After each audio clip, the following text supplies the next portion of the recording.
ghibah itu tidak menjadi sebuah perkara ringan, tetapi ghibah itu perkara berat.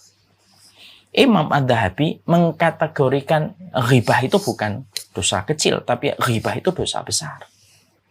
Makanya salah satu di antara panggilan Allah, di antara 90 panggilan terindah, di antara 90 panggilan terindah dari Zat yang Maha Indah itu apa?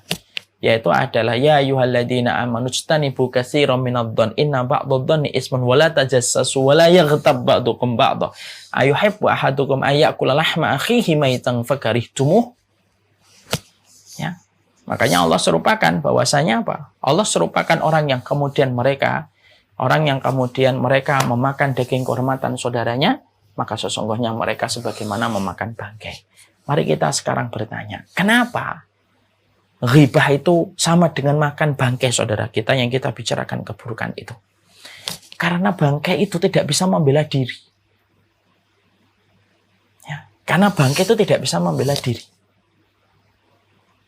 Orang yang membicarakan seseorang di belakangnya, orang yang kita bicarakan itu kan nggak bisa membela diri. Kita ngomong panjang lebar dari A sampai Z. Lalu yang satunya yang mendengar merespon A sampai Z pula.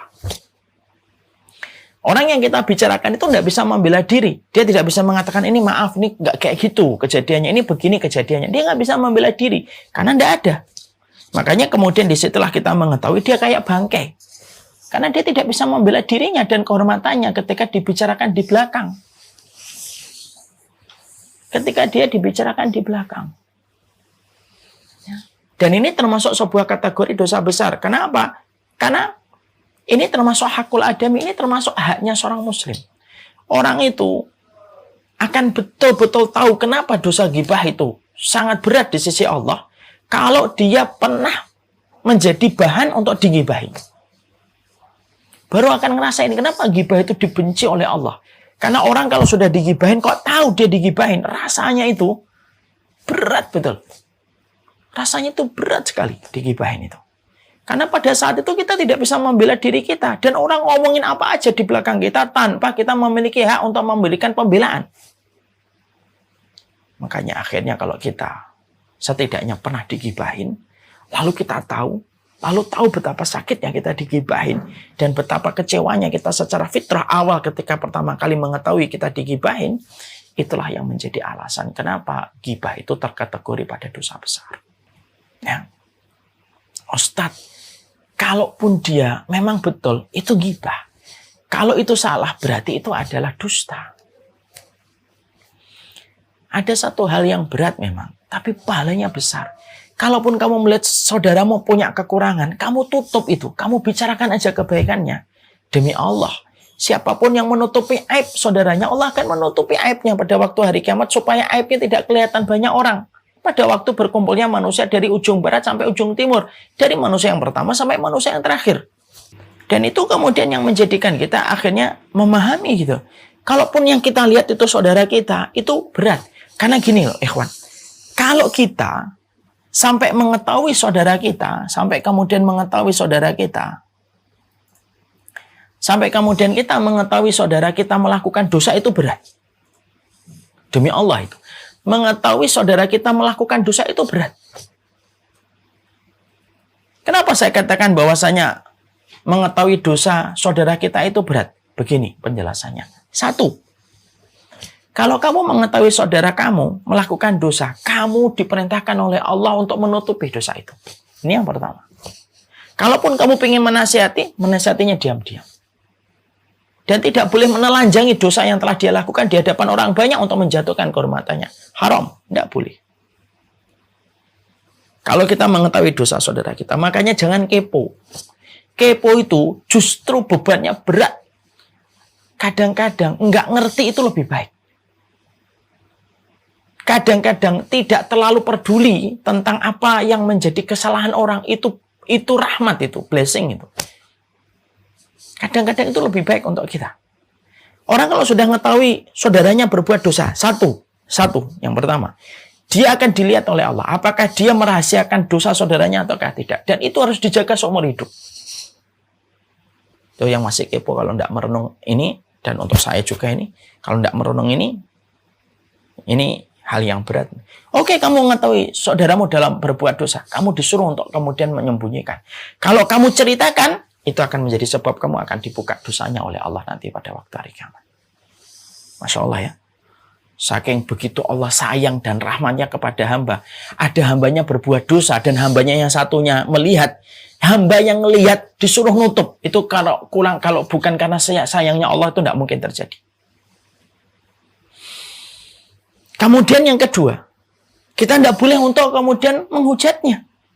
Mencelanya dengan dosa yang dilakukan saudara kita. Kenapa? Tidaklah kamu menghujat seseorang dengan dosanya, lalu mencelanya. Maka Allah akan mengujimu dengan dosa itu pada satu waktu dan bisa jadi kamu pun juga belum tentu selamat dari dosa itu sebagaimana saudaranya kamu hujat. Makanya kan kemudian kita dapatin kan satu riwayat. Siapapun yang mencela saudaranya terhadap dosa yang dilakukan oleh saudaranya, lalu dia mencelanya, merendahkan orang itu karena dosa yang dilakukan olehnya, tidaklah dia mati kecuali akan diuji dengan dosa yang sama dan bisa jadi dia pun belum tentu selamat dari dosa itu. Hati-hati. Ini yang kedua. Konsekuensinya. Dia boleh menghujatnya. Dia boleh mencelanya. Jadi betul-betul ketika kita mengetahui itu, walaupun berkecamuk segala macam perasaan kita, pikiran kita terhadap dosa yang dilakukan itu sudah. Kalau itu memang dosa, dilakukan saudara kita, maka kemudian kewajiban kita itu apa? Tidak menceritakan, supaya tidak diceritakan dosa kita oleh Allah. Lalu yang kedua, tidak menghujatnya. Yang ketiga, menasihatinya dengan diam-diam. Akhi, antum kemarin begini ya. Antum kemarin begini dan begini dan begini dan begini. Menasihati dia diam-diam. Lalu mendoakannya supaya dia selamat dari dosa itu, supaya Allah kirimkan pertolongan untuk kita ketika mendoakan saudara kita terjaga dari dosa itu. Jadi tidak ringan. Tapi itulah merupakan salah satu di antara perkara yang menjadikan kita mengerti gitu. Jadi kita harus paham. Sirat yang menegangkan itu tergantung bagaimana kehidupan kita dan pola tindak kita untuk menjaga kehormatan saudara kita yang beriman. Ya, makanya kalau ada orang mendapatkan fitnah, bergegaslah maju di barisan terdepan untuk membela kehormatannya. Walaupun terkadang mungkin kita nggak terlalu mengenalnya. Dengan memberikan komen sederhana atau kemudian memberikan pembelaan yang kita bisa berikan. Kenapa? Karena pada dasarnya itu merupakan perkara yang akan mengokohkan langkah kakimu ketika di atas sirat, ketika menjaga kehormatan seorang mukmin. Ya. Dan itu pula yang menjadikan kita harus selalu berbicara dengan pikiran kita. Kalau sudah bicara tentang orang, hati-hati dengan offset. Ngomong-ngomong aja, ngomong kamera, ngomong handphone jauh lebih baik. Ngomong mobil jauh lebih baik. Perkara mubah kamu bicarakan daripada kamu sudah mulai offset. Lalu membicarakan orang, lalu kemudian mengambil berbagai macam dalih pembenaran untuk memberikan angin surga dalam tanda kutip. Ya saya sebenarnya nggak mau cerita sih, tapi kelihatannya harus cerita. Insya Allah ini nggak gibah sih. Nah, itu sama itu. Itu kan sering kita menjadi kayak disclaimer gitu. Tapi pada dasarnya itulah gibah. Jagalah kehormatan seorang mukmin. Terutama kehormatan seorang guru. Karena darahnya mereka beracun. Ketika kita sudah bicara tentang para ulama, darah mereka beracun. Ya. Jangan gampang-gampang nyesatin ulama. Kalaupun engkau punya ustadz, punya guru, punya ulama gitu. Lalu ada satu ulama yang ternyata kamu tidak cocok, bukan berarti kamu menghujat ulama itu juga. Kadang-kadang kita ngelihat ada kelompok yang ulamanya apabila dihujat marah.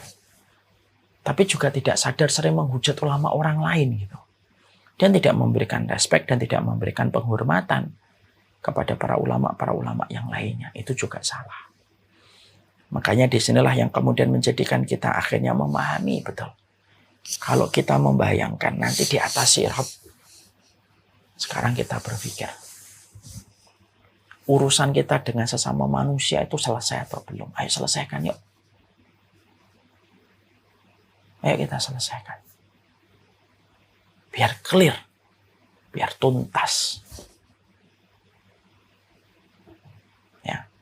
lalu kemudian tidak perlu kita akhirnya panjang sampai di urusan akhirat kita.